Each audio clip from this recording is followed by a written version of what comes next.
Welcome, ladies and gentlemen, to Smash. I'm, of course, your host, Andrew Moriarty. We got a great show for you tonight. It's sure to be a smash hit on the Ham channel. Haha. Great. I've been rehearsing. It's been great. I've seen our guests already. We got Maxwell from the Glee Club and Lindsay Jones, who's going to be performing. Fairfield's own idol is here tonight. It's going to be a great show.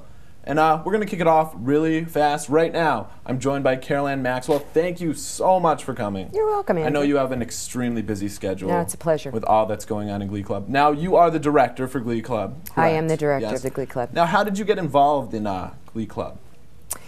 Our Glee Club, per se? Our Glee Club, per se. All right. Many years ago, I was brought here to the university to conduct the women's chorale. And then that was in 1980. And then in 1987, we brought all of our men and women together as the Glee Club. So in 1987, I became the director of the Glee Club. All right, so the year I was born, you became director of the Glee Club. Gee, thank you, Andrew. That really makes me feel ginger peachy here. But you look great, and so you pretty much brought together the Glee Club, like you. No, I'd like to take credit, but the Glee Club. I think you should. I would take credit if I was. Well, thank you. You're welcome. But you need to know that in 2 weeks we're celebrating the 60th anniversary of the Glee Club, which actually was started in 1947. I'm not 60 years old. I definitely wasn't here in 47. I've had a lot of work done, but no, I'm not 60 years old. But so you are celebrating it. Like, so you'll be setting. How are you going to celebrate the 60th anniversary? Well, let me just make it clear that in 47, the men of Fairfield University started the Glee Club. So we are celebrating the 60th anniversary now. And we're celebrating in grand style. Grand style? Grand style. I think first and foremost, you should know that we received a grant to get a piece composed just for us for this event. Yeah, I've been hearing about that from all the people that are in Glee Club. At first, people are probably thinking, oh, you're gonna have party hats and a cake, but no, you have something that's far better. You have a composer, a living composer. Actually, yes. A friend of mine said, this is off the record. Of course, no one's. A friend of mine said the only really good composer is a dead one. However, we've got a live one, and she is going to be on campus with us. We have a private rehearsal with her on Friday night the 13th, and then on Saturday the 14th we premiere the work. But Dr. Gwyneth Walker was commissioned by us several years ago to do this work. She finished the work in 2006, and it's hot off the press.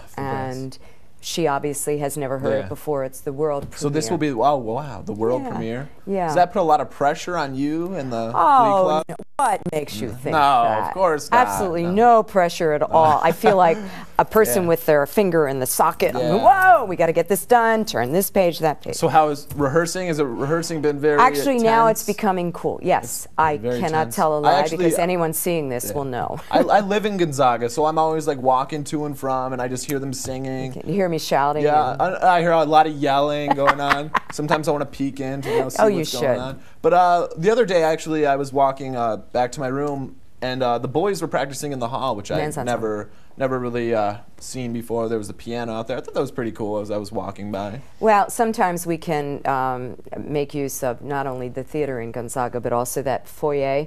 So if things aren't going exactly right, we say, you out, and then we pick up the keyboard and take it outside. All right, and so the piece is actually from Gwyneth Walker, and the piece was written by Dr. Gwyneth Walker, and it contains anti-war poems of Thomas Merton. Now again, you're too young to know Thomas Merton, but he was a big Catholic writer. Actually, probably, arguably, the greatest Catholic writer of the 20th century. And I knew of him from the 60s because I was involved in all of that.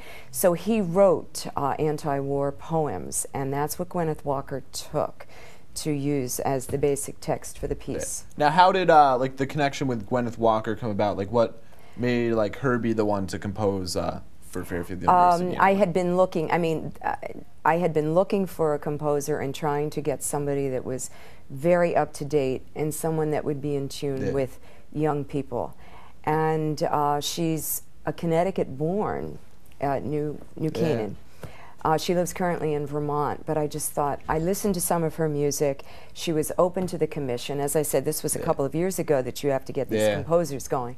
And she was open to the commission. I was able to get funding, and we're doing it. Now, do you think like the students in the Glee Club realize how big of a deal this is in a way? Like, have you made it known to them how big of a deal it is? I try. They are just so ingrained right now in learning this piece. I question whether they see the bigger part of it. However, can I just put one other idea here? Oh, you can throw it out there. It's SMASH. We're a great show. We've got a big night, not only in regard to the premiere of that work, but we have invited our alumni back, and we have 195 alumni singers coming back that night to sing with us.